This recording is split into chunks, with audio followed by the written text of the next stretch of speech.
Legenda Dewa Bintang. Chapter 11. Melakukan perjalanan. Benua bintang adalah sebuah daratan luas yang terdiri dari berbagai macam kekaisaran yang menguasai bagian-bagian benua tersebut. Benua bintang juga terdiri dari 5 bagian yang disebut sebagai Bintang Barat, Bintang Timur, Bintang Utara, Bintang Selatan dan terakhir inti benua bintang. Sedangkan untuk Xiaolang sendiri saat ini berada di benua bintang bagian utara atau yang disebut sebagai Bintang Utara. Di Bintang Utara sendiri hanya dikuasai oleh 2 kekaisaran dan terdiri dari berbagai macam klan dan juga sekte, baik itu sekte aliran putih, netral ataupun hitam, dan salah satunya adalah sekte Naga Halilintar yang merupakan salah satu sekte aliran putih terkuat. Selain benua bintang ada beberapa tempat lagi yang tidak diketahui oleh para orang awam ataupun kultivator di benua bintang.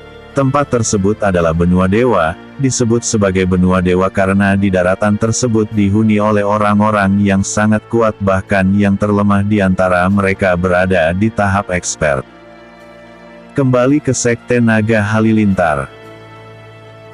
Saat ini Xiaolang tengah mencoba untuk meminta izin kepada ayahnya agar bisa berburu di hutan. Sebenarnya ini semua adalah usulan dari Xiao Guang dan juga Si Long agar tuan mereka bisa melatih kekuatan elemen cahayanya dengan bebas tanpa diketahui oleh ayahnya. Langer, kenapa kau harus berburu bintang buas di hutan? Bukankah sumber daya yang ayah berikan lebih dari cukup untukmu? Tanya Xiao Erlong. Bukan begitu ayah, hanya saja aku ingin melatih refleks dan juga instingku, karena hanya dengan bertarung melawan binatang bias aku bisa mempelajari itu semua, jawab Xiaolang. Itu memang benar, hanya saja mereka berbahaya. Belum lagi jika tiba-tiba muncul binatang buas tingkat tinggi. Ayah, percayalah pada putramu ini, ujar Xiaolang memotong ucapan ayahnya. Baiklah ayah, izinkan kau pergi, tapi ingat kau harus berhati-hati, ucap Xiao Erlong. Dengan berat hati Xiao Erlong memberikan izin kepada putranya tersebut, meskipun Xiaolang hanyalah anak angkatnya namun kasih sayangnya pada Xiaolang tidak ubahnya seperti anak kandungnya, hal itu pula lah yang membuatnya merasa tidak yakin untuk memberikan izin pada Xiaolang. Namun di sisi lain dia juga menyadari satu hal bahwa lambat laut Xiaolang kecilnya akan tumbuh menjadi dewasa dan tentu dia tidak bisa menahannya untuk berada di sekte selamanya. Baik ayah, kalau begitu aku permisi, ucap Xiaolang kemudian pergi dari tempat tersebut. Tidak kusangka 13 tahun telah berlalu, dan sekarang Xiaolang sudah jadi anak yang hebat. Bahkan mungkin dia adalah yang terkuat dibandingkan anak seusianya, gumam Xiao Erlong sambil menatap kepergian anaknya. Setelah berpamitan dengan ayahnya, Xiaolang kemudian kembali ke kediamannya untuk menyiapkan segala kebutuhannya selama di hutan, karena dia berencana untuk berada di hutan selama beberapa hari. Setelah selesai menyiapkan perbekalan dan yang lainnya, Xiaolang kemudian pergi menuju ke ruangan khusus senjata. Xiaolang disambut ramah oleh penjaga ruangan tersebut, kemudian dia mengajak Xiaolang menuju ke tempat khusus tombak. Xiaolang sangat takjub saat melihat berbagai macam tombak bagus berada di hadapannya, namun dari sekian banyak tombak tersebut dia hanya tertarik pada satu tombak yang berwarna silver. Tuan muda, pilihan Anda sangat bagus karena tombak ini dibuat dari besi yang sangat kuat, mulai dari gagangnya sampai ke mata tombaknya, ucap penjaga ruang senjata. Baiklah, akan aku bawa tombak ini, ucap Xiaolang. Silahkan tuan muda, jawab penjaga ruang senjata. Setelah selesai ngambil tombak tersebut, Xiaolang langsung meninggalkan ruangan senjata. Saat Xiaolang sampai di gerbang sekte, dia tersenyum bahagia saat melihat ternyata ayahnya sudah berdiri di sana untuk melepaskan kepergiannya. Ayah, sapa Xiaolang. Langer, ini adalah cincin ruang, gunakan ini untuk menyimpan semua barangmu, di dalam sini juga sudah ayah siapkan beberapa bekal untukmu selama di hutan, ucap Xiao Erlong sambil menyerahkan sebuah cincin pada Xiao Lang. Terima kasih ayah, bagaimana cara menggunakannya? Tanya Xiao Lang bingung. Teteskan saja darahmu di cincin tersebut, dan kau akan langsung bisa menggunakannya, jawab Xiao Erlong. Xiao Lang kemudian meneteskan darahnya di cincin tersebut. Setelah itu Xiao Lang bisa melihat semua isi cincin pemberian ayahnya. Dia sedikit terkejut ketika melihat isi cincin tersebut yang ternyata sangat banyak. Ayah ini. Bawalah Langer. Ayah tahu kau berencana pergi dalam waktu yang lama, di dalam cincin itu juga ada lencana sekte kita, ucap Xiao Erlong memotong ucapan Xiao Lang. Terima kasih ayah, kalau begitu aku berangkat, ucap Xiao Lang kemudian pergi meninggalkan sekte. Setelah agak jauh dari sekte, Xiao Lang kemudian memacu langkahnya dengan kecepatan tinggi karena ia ingin sampai di hutan dengan secepat mungkin. Di dalam perjalanan Xiao Lang tak henti-hentinya memikirkan bagaimana saat nanti ia bisa berlatih dengan bebas tanpa ada yang menghalanginya. Ayah, aku berjanji padamu aku tidak akan kembali sebelum menjadi orang yang kuat, gumam Xiao Lang. Di sekte Naga Halilintar, Xiao Erlong masih tetap berdiri di depan gerbang sekte. Wajah tuanya nampak menunjukkan raut kesedihan. Pasalnya ia sudah tahu sejak awal bahwa kepergian anaknya kali ini akan sangat lama dan entah kapan dia bisa bertemu dengan anaknya lagi. Langer, ayah akan menanti kedatanganmu dan semoga saja kau bertambah kuat dan semakin dewasa anakku, gumam Xiao Erlong kemudian masuk kembali ke dalam sekte. Xiao Lang yang telah jauh dari sekte menghentikan langkahnya ketika ia sampai di persimpangan jalan. Xiao Lang nampak bingung karena ini adalah perjalanan pertamanya dan terlebih lagi ia tidak mengetahui hutan lain selain hutan tempat ia sering bermain dan mengambil tanaman herbal. Arah mana yang harus aku tuju, gumam Xiao Lang. Sebaiknya arah kanan tuan, ujar Silong dari dalam dunia jiwa. Xiao Lang menganggukkan kepalanya kemudian berlari ke arah kanan seperti arahan dari Silong, meskipun Xiao Lang sama sekali tidak tahu kemana arah tersebut. Setelah berlari hampir 1 jam Xiao Lang akhirnya sampai di pinggiran hutan yang sangat lebat, dan tanpa ragu-ragu Xiao Lang langsung melangkah memasuki hutan tersebut. Sesampainya di dalam hutan Xiao Lang langsung mencoba untuk mencari gua agar bisa digunakan untuk berteduh dan bermalam. Matahari semakin turun dan sebentar lagi akan gelap namun Xiao Lang masih belum berhasil menemukan gua. Hah? Aku sudah sangat lelah, gumam Xiao Lang mulai putus asa. Saat Xiao Lang akan benar-benar menyerah karena rasa lelah sudah benar-benar ia rasakan, akhirnya ia melihat sebuah gua yang tidak jauh di depannya. Tanpa pikir panjang Xiao Lang kemudian langsung menghampiri gua tersebut. Chapter 12. Pertarungan pertama. Xiao Lang mencoba untuk mengatur nafasnya sambil duduk di mulut gua. Kemudian dia mengeluarkan beberapa buah-buahan yang ada di dalam cincin ruangnya dan langsung memakannya untuk mengisi kembali tenaganya yang telah hilang. Sebaiknya aku mulai menelusuri gua ini, gumam Xiao Lang. Dengan buah apel di tangannya Xiao Lang kemudian berjalan masuk ke dalam gua dengan sangat waspada. Belum sampai 10 meter Xiao Lang memasuki gua, dia sudah bisa merasakan aura yang sangat ganas dari dalam gua tersebut. Dengan perlahan-lahan dan tanpa menurunkan kewaspadaannya Xiao Lang memberanikan diri untuk mencoba mencari sumber aura yang menakutkan tersebut. Setelah jauh memasuki gua Xiao Lang kemudian sampai di sebuah ruangan yang sangat luas di dalam gua tersebut. Lalu di tengah-tengah ruangan tersebut terdapat seekor ular yang sangat besar serta memancarkan aura yang sangat ganas. Xiao Lang menelan ludahnya sendiri saat melihat ular besar tersebut.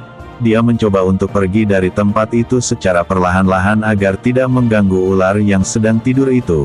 namun nasib berkata lain, ular tersebut malah terbangun karena La bisa merasakan ada aura lain yang memasuki sarangnya. Suis.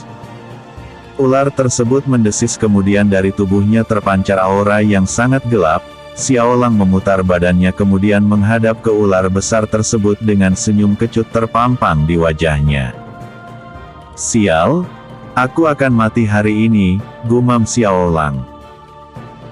Ular tersebut mendesis lagi dan kemudian langsung menyerang Xiaolang dengan menghempaskan ekornya. Xiaolang tidak tinggal diam, dia kemudian melompat menghindar sambil mengeluarkan tombaknya dari cincin ruang.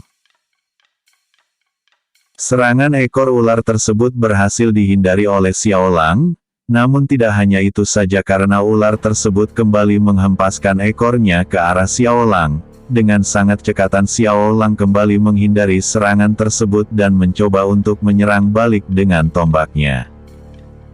"Stal kulit ular ini sangat keras," gumam Xiaolang saat ujung tombaknya tidak mampu menembus kulit ular tersebut. Xiaolang mundur beberapa meter untuk menghindari serangan ular raksasa tersebut.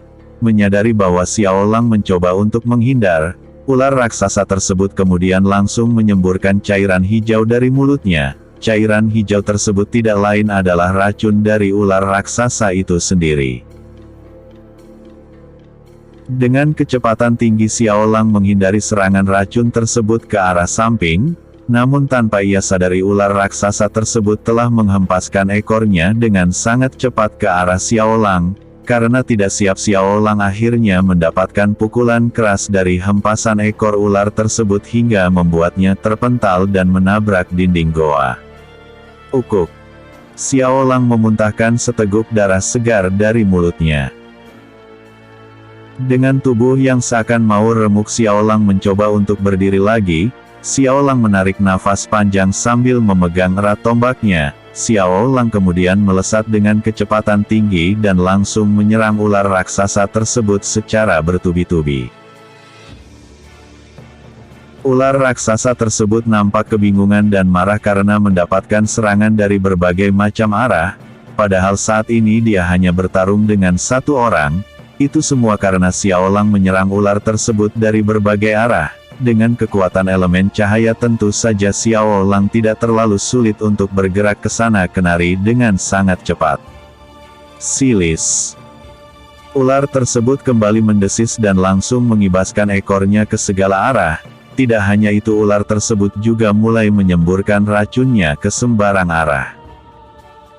Xiaolang nampak kesulitan untuk menghindari serangan ular tersebut. Namun dia tetap berusaha agar tidak terkena serangan ular tersebut sekali lagi. Namun karena Xiaolang masih belum berpengalaman dalam bertarung dengan binatang buas sesungguhnya, jadi dia masih banyak memiliki celah dalam pertahanannya. Hal ini pula lah yang membuatnya kembali terkena serangan dari ular raksasa tersebut. Tubuh Xiaolang kembali menabrak dinding gua. Dan sekali lagi lah kembali memuntahkan darah segar dari mulutnya. Jika saja tubuh Xiaolang masih sama seperti tubuh orang biasa, maka sudah bisa dipastikan bahwa Xiaolang pasti sudah kehilangan nyawa sejak tadi atau paling buruk tubuhnya akan hancur. Namun tubuhnya sekarang tidak lagi seperti tubuh orang biasa, karena sekarang tubuhnya telah bertransformasi menjadi tubuh naga azure yang sangat keras. Kulitnya memang halus dan tipis namun akan lebih keras daripada baja. Hal ini pula yang menyebabkan Xiaolang sama sekali tidak mengalami luka goresan atau semacamnya saat tubuhnya menghantam dinding gua. Sial, jika sudah begini maka tidak ada jalan lain, gumam Xiaolang. Elemen cahaya, pukulan cahaya suci. Xiaolang mengepalkan tinjunya kemudian tinjunya diselimuti oleh cahaya yang sangat terang. Ular raksasa tersebut nampak cemas dan khawatir dan secara perlahan-lahan mencoba untuk menjauh dari Xiaolang. "Jangan pikir kau bisa lari dariku," teriak Xiaolang. Xiaolang melesat dengan kecepatan tinggi dan hanya dalam sekali tarikan nafas dia sudah berada di depan tubuh ular raksasa tersebut. Xiaolang memukul tubuh ular tersebut dengan tinjunya hingga membuat ular tersebut terpental dan menabrak dinding gua. BBOOMMM. Ledakan keras terjadi sampai membuat gua tersebut bergetar hebat. Xiaolang tidak tinggal diam saja, dia kemudian mengangkat telunjuknya dan mengarahkannya pada ular tersebut. Tombak cahaya, ucap Xiaolang. Bola cahaya kecil tercipta di ujung jari telunjuk Xiaolang, kemudian bola cahaya kecil tersebut memanjang dengan sangat cepat dan langsung menghantam kepala ular raksasa tersebut hingga membuat ular tersebut mati seketika dengan kepalanya yang terdapat lubang kecil karena jurus Xiaolang. Hah? Akhirnya selesai juga, gumam Xiaolang sambil menghela nafas panjang. Selamat Tuan. Anda telah berhasil mengalahkan lawan pertama Anda, ucap Xiao Guang dan Silong secara bersamaan. Terima kasih, jawab Xiaolang. Elemen cahaya memang menakutkan, bahkan aku tidak menyangka bahwa serangan sekecil ini bisa langsung merenggut nyawa ular raksasa tersebut, gumam Xiaolang. Setelah beristirahat sejenak, Xiaolang kemudian menghampiri tubuh ular tersebut untuk mengambil kristal jiwa yang terdapat pada ular itu. Kristal jiwa adalah sebuah kristal yang terdapat pada binatang bias atau monster. Kristal jiwa biasanya mengandung energi kehidupan ataupun energi ki yang sangat berguna untuk para kultivator. Xiaolang membelah ular tersebut dengan elemen cahaya karena tombak Xiaolang sama sekali tidak mempan untuk membelah tubuh ular tersebut. Setelah selesai, Xiaolang kemudian mengambil kristal jiwa milik ular itu yang berukuran sebesar kepalan tangan orang dewasa. Tanpa pikir panjang, Xiaolang langsung mencari tempat duduk yang cocok untuknya agar bisa menyerap energi dari kristal jiwa tersebut. Sebelum Xiaolang melakukan penyerapan dan berkultivasi, Xiaolang meminta Silong untuk menjaga sekitar gua agar tidak ada binatang buas ataupun monster yang mengganggunya saat dia berkultivasi. Chapter 13. Pengganggu. Silong keluar dari dunia jiwa sesuai permintaan Xiaolang. Setelah itu Silong langsung keluar dari gua untuk berjaga di sekitaran gua. Silong melepaskan aura rajanya yang sangat mengerikan hingga membuat seluruh binatang buas ataupun monster yang ada di dalam hutan tersebut bergidik ketakutan dan berlarian untuk pergi menyelamatkan diri. Naga Azure adalah raja dari para bangsa naga. Sudah sejak dulu semua orang mengetahui bahwa Naga Azure adalah penguasa dan juga raja dari segala ras binatang yang ada di dunia ini. Jadi para binatang buas tentu akan langsung lari saat mereka merasakan aura dari raja mereka. Tidak hanya para binatang buas dan monster saja yang merasakan aura tersebut, bahkan beberapa murid sekte lain yang sedang berburu ataupun para pengembara yang kebetulan lewat juga dapat merasakan aura yang sangat mengerikan tersebut. Mereka semua berlarian menuju ke sekte untuk melaporkan masalah ini dan para pengembara akan langsung menuju ke sumber aura tersebut. Di kedalam hutan, seorang pendekar parubaya mengenakan jubah dengan lambang merak di punggungnya melesat dengan kecepatan tinggi setelah ia merasakan tekanan aura yang luar biasa tersebut. Sepertinya ada binatang buas yang kuat. Jika aku berhasil menjinakkannya maka aku akan menjadi yang terkuat di sekte, ucap pria parubaya tersebut. Sementara itu Silong yang tidak menyadari tindakannya telah mengundang perhatian orang lain langsung mengubah bentuknya menjadi naga dan langsung melingkarkan tubuhnya di depan mulut gua. Saat Silong ingin menutup matanya untuk tidur, tiba-tiba sajalah dikejutkan dengan sebuah aura yang mendekat ke arahnya. Siapa yang berani mengganggu tidur siangku? Dan siapa yang berani mengganggu tuan yang sedang berkultivasi? Gumam Silong geram. Tak lama kemudian muncul seorang pria parubaya dengan mengenakan jubah berlambang burung merak di punggungnya. Pria tersebut tersenyum senang saat melihat seekor naga berada di hadapannya. Ternyata aura barusan berasal darimu, ucap pria tersebut. Kalau begitu bersiaplah karena sebentar lagi kau akan menjadi bawahanku, ucap pria tersebut dengan bangga. Hahaha, hanya pendekar spiritual sepertimu berani menjadikan aku bawahanmu. Ucap Silong tertawa lantang. Pria tersebut terkejut saat mengetahui naga di depannya bisa berbicara. Namun sesaat kemudian pria tersebut malah tertawa keras. Hahaha, bagus. Bagus, aku tidak menyangka kau adalah naga tingkat tinggi. Aku menjadi semakin bersemangat untuk menundukkanmu, ucap pria tersebut dengan bangga. Coba saja jika kau mampu, ejek Silong. Pria tersebut nampak geram mendengar ucapan Silong. Dia segera mengeluarkan pedang dari cincin ruangnya dan langsung melesat menyerang Silong. Dasar manusia rendahan, gumam Silong. Silong kemudian mengibaskan ekornya dengan cepat dan langsung mengenai pria tersebut hingga membuatnya terpental puluhan meter. Pria tersebut memuntahkan seteguk darah segar dari mulutnya, namun dia masih belum menyerah dan mencoba untuk bangkit kembali. Dengan kekuatan penuhnya pria tersebut kembali melesat dengan kecepatan tinggi untuk menyerang Silong sekali lagi. Namun usahanya hanya sia-sia karena hanya dengan kibasan ekor Silong pria tersebut kembali terpental puluhan meter. Stal, naga ini sangat gesit dan kuat. Sepertinya aku harus meminta bantuan, gumam pria tersebut. Pria tersebut kemudian mengeluarkan sebuah lencana berwarna hijau dari cincin ruangnya dan langsung memecahkan lencana tersebut. Silong nampak penasaran dengan apa yang dilakukan oleh pria itu, namun dia nampak masih tenang dan tetap santal. Lakukan saja apapun yang kau suka, karena sampai kau mati pun kau tidak akan pernah bisa mengalahkan aku, bahkan jika hanya dalam mimpimu, gumam Silong. 10 menit kemudian tiba-tiba muncul 100 orang mengenakan jubah yang sama seperti pria sebelumnya. Mereka semua memancarkan aura kultivasi di tahapan pendekar langit dan ada beberapa di tahapan pendekar surga. Tetua, bantu aku mengalahkan naga tersebut, ucap pria parubaya sebelumnya sambil menunjuk ke arah Silong. Semuanya bentuk formasi penyerangan, ucap salah satu pria yang memimpin kelompok tersebut. Ternyata mereka semua adalah para tetua dan juga murid elit dari Sekte Merak. Kedatangan mereka karena mendapatkan panggilan dari lencana Merak yang dibuat khusus untuk keadaan mendesak agar bisa meminta bantuan dengan cepat.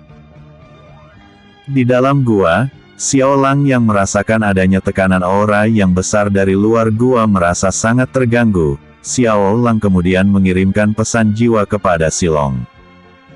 Silong, apa yang terjadi di luar sana? Kenapa sangat ribut, aku bahkan tidak bisa berkonsentrasi, tanya Xiao Lang. Maaf Tuan, di sini hanya ada beberapa tikus pengganggu, silahkan Tuan lanjutkan berkultivasi, ucap Silong berkeringat dingin.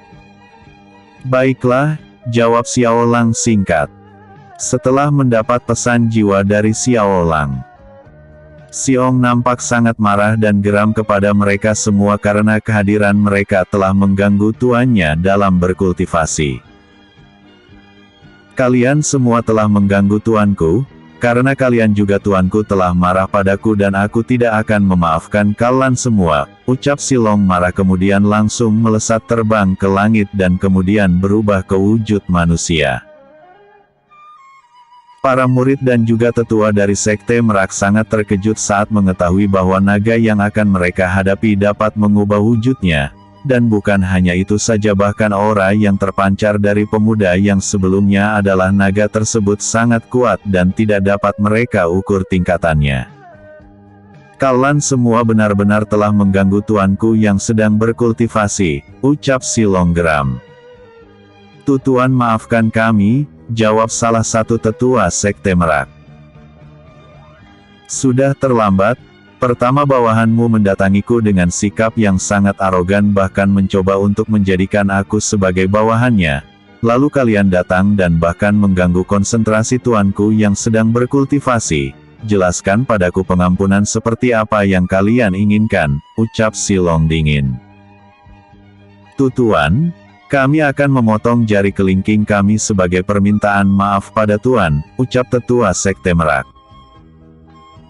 Tetua yang lain dan para murid terkejut mendengar ucapan tetua mereka, namun mereka juga menyadari satu hal, bahwa memotong kelingking mereka akan lebih baik daripada kehilangan nyawa atau lebih buruknya kehilangan kultivasi. Silong, ingat jangan sampai membunuh mereka, ujar Xiaolang melalui pesan jiwa. Baiklah, karena tuanku mau memaafkan kalian maka lakukanlah dan setelah itu segera pergi dari tempat ini, ucap Silong.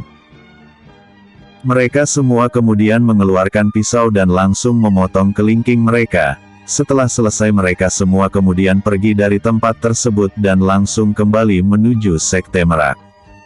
1. Ingat, jangan pernah mendatangi hutan ini lagi. Kita tidak tahu sampai kapan dia akan berada di sini, ucap tetua tersebut tegas. Baik tetua ketiga, jawab mereka semua serempak. Chapter 14. Kultivator Cahaya. Setelah kepergian para tetua dan juga murid Sekte Merak, Xiaolang meminta Silong memasang dinding formasi di sekitaran gua agar tidak ada lagi yang mengganggu mereka. Sebenarnya jika mau bisa saja Xiaolang meminta Silong untuk mengalahkan ataupun membunuh setiap pengganggu yang datang. Namun Xiaolang lebih ingin menghindari masalah daripada menambah masalah. Beberapa bulan lagi turnamen kultivator muda akan diadakan di Kekaisaran. Sebelum waktu itu tiba, aku harus menjadi lebih kuat lagi, gumam Xiaolang. Xiaolang kembali menutup matanya dan kemudian mulai melakukan kultivasi, sementara itu kesadarannya masuk ke dalam dunia jiwa dan berlatih beberapa jurus elemen cahaya. Selain itu Xiaolang juga belajar berbagai macam hal di dalam dunia jiwanya, mulai dari alchemy dan yang lainnya. Waktu terus berlalu, dan setiap harinya Xiaolang hanya berkultivasi dan juga berlatih berbagai macam ilmu di dalam dunia jiwanya. Semua itu dapat dipelajari dengan mudah oleh Xiaolang karena semua yang inginlah pelajari tersimpan baik di dalam otaknya, termasuk berbagai macam jurus senjata, sihir elemen dan yang lainnya. 2. Namun Xiaolang hanya berfokus pada jurus tombak dan untuk sihir elemen dia hanya berfokus pada elemen cahaya dan juga elemen halilintar. Jurus-jurus yang dilatih dan dipelajari oleh Xiaolang juga bukanlah jurus tingkat rendah melainkan jurus-jurus tingkat legenda, kuno dan juga bintang. Xiaolang hanya berhenti berlatih dan berkultivasi saat dirinya merasa lapar dan ingin membersihkan diri. Selebihnya hampir setiap waktu Xiaolang hanya melakukan pelatihan dan fokus berkultivasi untuk meningkatkan kekuatannya. Tanpa terasa 2 bulan telah berlalu dengan sangat cepat, kekuatan Xiaolang juga telah meningkat dengan sangat pesat dan juga cepat. Kini kekuatannya berada di tahap pendekar raja tingkat 9, yang artinya Xiaolang bisa menerobos kapan saja ke tahap yang selanjutnya yaitu tahap pendekar kaisar. Peningkatan kekuatan Xiaolang sangatlah luar biasa, bahkan di luar batas pemikiran manusia biasa. Jika mereka mengetahui usia Xiaolang yang masih 13 tahun maka mereka akan benar-benar merasa sia-sia telah menjadi kultivator. Biasanya bagi seorang jenius untuk menerobos ke tahap berikutnya membutuhkan sumber daya yang sangat banyak dan juga waktu yang lumayan lama. Setidaknya mereka akan menghabiskan waktu kurang dari setahun untuk naik ke tahap selanjutnya. Karena semakin tinggi tingkat kultivasi seseorang maka semakin lama dan semakin banyak pula waktu dan sumber daya yang dibutuhkan. Namun hal tersebut tidak berlaku untuk Xiaolang, karena dia memiliki ruang jiwa yang bisa mengatur waktu lebih cepat dari dunia nyata. Selain itu ada juga energi misterius dalam diri Xiaolang yang dapat membantunya naik tingkatan dengan mudah, dan energi tersebut tidak lain adalah energi bintang. Energi bintang sendiri adalah energi khusus yang berasal dari bintang kecil yang ada dalam diri Xiaolang. Energi bintang juga tidak sama dengan energi Qi ataupun energi lainnya yang membutuhkan sumber daya untuk meningkatkannya. Energi bintang seperti namanya adalah energi yang berasal dari bintang itu sendiri yang mana energi bintang merupakan energi yang sama sekali tidak ada batasannya. Xiaolang sendiri masih belum menyadari adanya energi lain di dalam dirinya, meskipun sesekali ia bisa merasakan ada sesuatu yang terasa sangat asing dalam dirinya. Alasan kenapa Xiaolang tidak menyadari adanya energi bintang dalam dirinya adalah karena energi tersebut masih dibatasi oleh Xiao Guang agar tidak menyebar secara berlebihan ke seluruh tubuh Xiaolang, karena saat ini kekuatan Xiaolang masih belum mampu untuk menahan kuatnya energi bintang.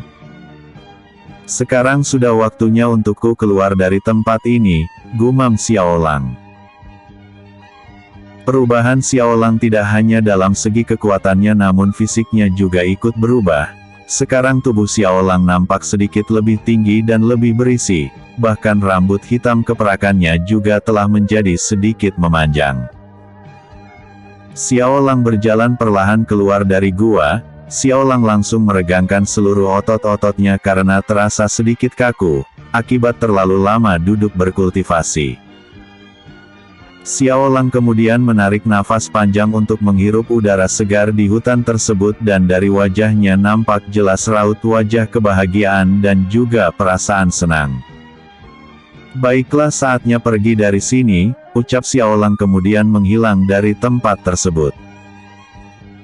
Tidak jauh dari tempat Xiaolang sebelum menghilang terlihat sebuah kelompok yang terdiri dari 5 orang pemuda tahap kekuatan jiwa tengah berhadapan dengan sekumpulan monster serigala kegelapan.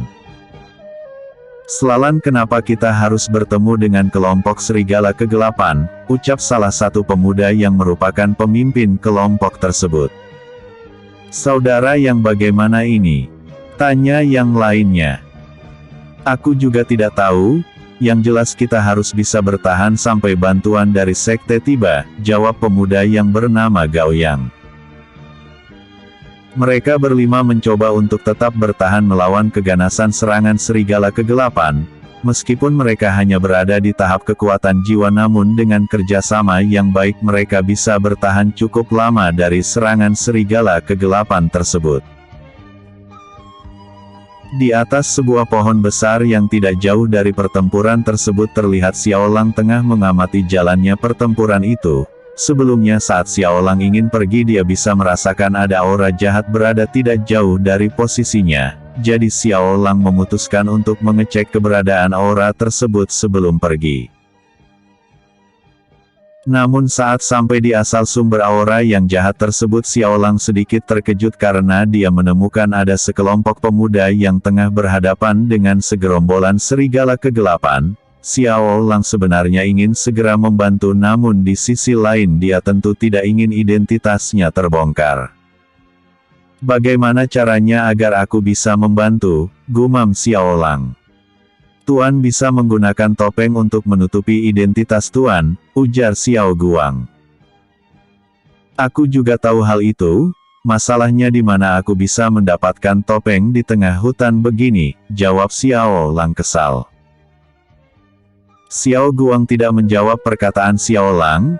Lalu beberapa saat kemudian dari tubuh Xiaolang muncul sebuah bola cahaya yang perlahan-lahan menjadi sebuah topeng putih dengan lambang bulan sabit di dahi topeng tersebut.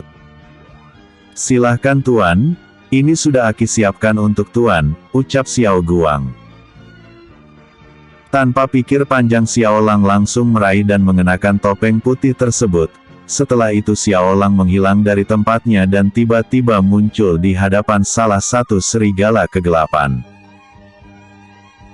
Xiaolang langsung memukul serigala tersebut dengan keras hingga membuatnya terpental beberapa meter. Setelah itu Xiaolang kembali menghilang dan muncul di hadapan serigala lainnya. Xiaolang melakukan hal tersebut berulang kali hingga membuat semua serigala terpental beberapa meter. Para serigala nampak sangat marah dan memancarkan aura membunuh mereka pada Xiaolang, sementara 5 pemuda tersebut nampak kaget sekaligus takjub karena kemunculan Xiaolang yang tiba-tiba dan juga mereka mengagumi kekuatan Xiaolang yang luar biasa. "Hebat, dia bisa membanting serigala kegelapan hanya dengan satu pukulan biasa," ucap pemuda yang bernama Gao Yang. Chapter 15 Kultivator Cahaya 2. Gerombolan serigala yang tengah marah tersebut menyerang Xiaolang dengan ganasnya. aura membunuh mereka saja mampu membuat Gao Yang dan teman-temannya kesulitan untuk bergerak. Namun tidak dengan Xiao Lang, dia nampak masih bisa bergerak dengan bebas ke sana kemari tanpa merasakan tekanan apapun. Karena merasa sudah cukup lama ia bermain dengan para serigala tersebut, Xiao Lang kemudian melesat dengan kecepatan tinggi untuk menyerang gerombolan serigala tersebut, dan hanya dalam beberapa detik saja Xiao Lang sudah berhasil melumpuhkan semua serigala. Elemen cahaya, tapak suci, ucap Xiao Lang. Tapak raksasa yang terbuat dari gumpalan cahaya tercipta di langit kemudian menghantam tubuh para serigala hingga membuat tubuh mereka hancur tanpa sisa. Gao Yang dan yang lainnya bergidik ketakutan saat mendengar dan menyaksikan secara langsung seseorang menggunakan jurus elemen cahaya yang sangat melegenda dan telah lama hilang tersebut. Selama ini mereka hanya mendengar cerita tentang betapa mengerikannya elemen cahaya, namun sekarang mereka bisa menyaksikannya secara langsung dan semua itu sangat berbeda dengan apa yang ada dalam cerita, karena kekuatan penghancur elemen cahaya sangatlah dahsyat. Dia adalah kultivator cahaya, ucap Gao Yang gugup. Xiao Lang dapat mendengar ucapan Gao Yang dengan sangat jelas namun dia sama sekali tidak menghiraukannya. Xiao Lang kemudian berbalik dan menghampiri kelima pemuda tersebut. "Kalian tidak apa-apa?" tanya Xiao Lang ramah. Kami tidak apa-apa Tuan, terima kasih telah menolong kami," ucap Gao Yang. "Tidak perlu sungkan, kalau boleh aku tahu dengan siapa aku bicara saat ini dan kalian dari sekte mana?" tanya Xiao Lang karena melihat mereka memakai jubah yang sama dengan lambang teratai di punggungnya. "Tuan, namaku adalah Gao Yang dan kami berasal dari sekte teratai salju, lalu Tuan sendiri siapa?" tanya Gao Yang sedikit ragu. "Tolong jangan panggil aku Tuan, panggil saja aku Silong," ucap Xiao Lang berbohong. "Baiklah kalau begitu terima kasih Saudara Silong. Kalau boleh tahu tujuan saudara kemana?" tanya Gao Yang ramah. "Entahlah, untuk saat ini mungkin aku akan mencari kota ataupun desa terdekat," jawab Xiao Lang, yang telah mengganti namanya menjadi Silong. "Kalau begitu bagaimana jika kita pergi bersama, jika saudara Silong tak keberatan?" tanya Gao Yang. Xiao Lang kemudian diam untuk sejenak. Dia nampak tengah memikirkan sesuatu. Lalu beberapa saat kemudian Xiao Lang merasakan ada aura yang datang ke arahnya. "Saudara Gao Yang, sepertinya kalian telah dijemput, jadi sebaiknya aku pergi sendiri. Kalau begitu aku pamit," ucap Xiao Lang kemudian langsung menghilang tanpa jejak. Gao Yang dan teman-temannya nampak bingung dengan ucapan Xiao Lang, yang mengatakan bahwa mereka telah dijemput. Beberapa menit kemudian di depan mereka muncul seorang pria paruh baya dengan mengenakan jubah yang sama seperti mereka berlima. "Tetua," ucap mereka semua serempak. "Gao Yang, apa yang sebenarnya terjadi?" tanya pria paruh baya yang dipanggil tetua tersebut.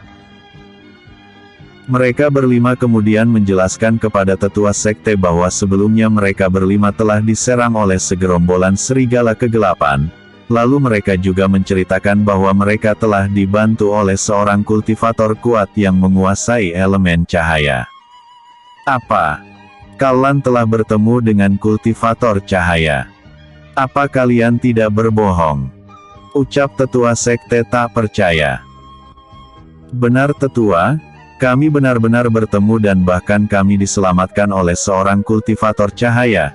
Kami berani bersumpah atas nyawa kami tetua," ucap mereka semua. "Lalu apa kalian tahu kemana dia pergi?"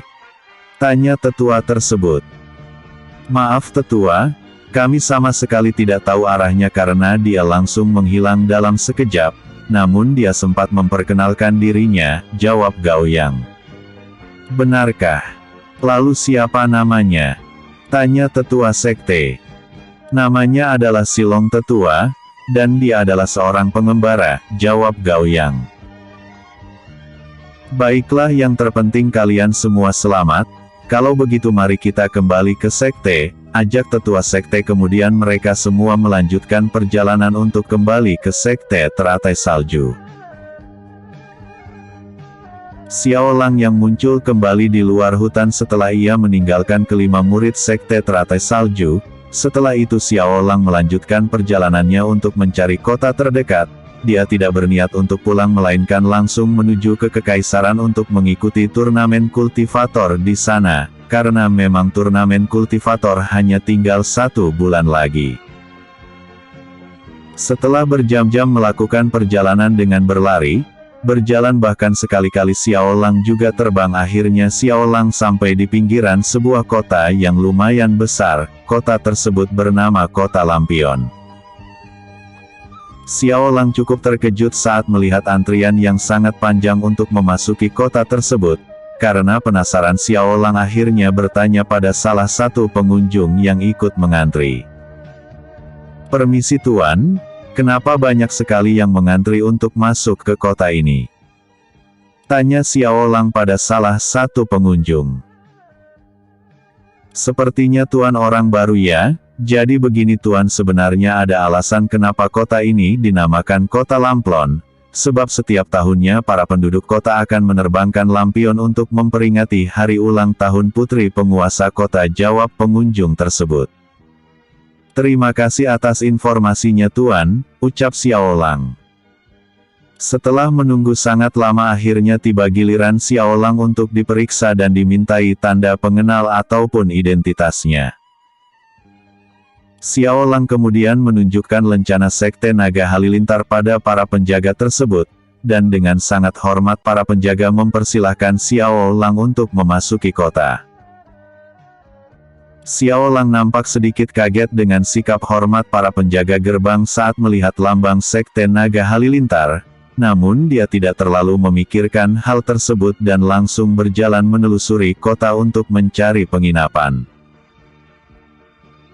Di gerbang kota nampak para murid dari Sekte Teratai Salju yang sebelumnya ditolong oleh Xiao Lang juga datang ke Kota Lampion bersama dengan salah satu tetua sekte tersebut. Setelah menunjukkan identitas pada penjaga kota, mereka berenam kemudian langsung mencari penginapan untuk segera beristirahat.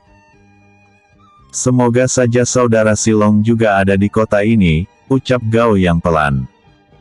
"Kenapa kau berkata begitu?"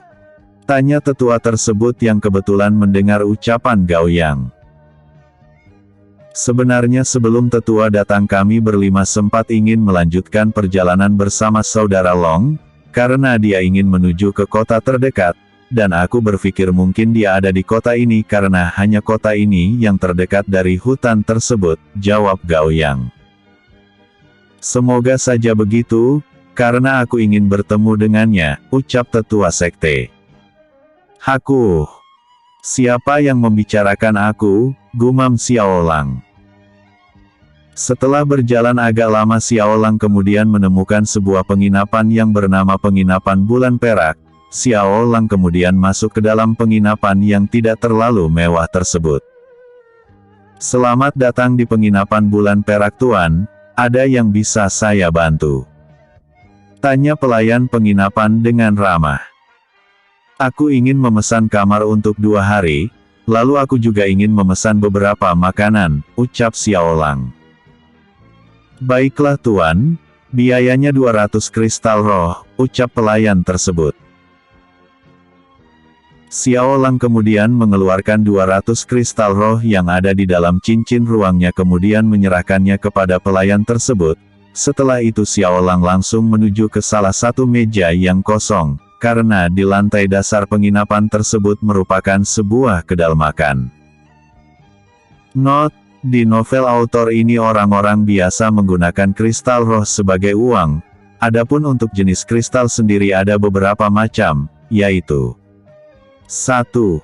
Kristal roh, 2. Kristal jiwa, 3. Kristal unsur, yang mengandung unsur elemen. Bersambung. Chapter 16.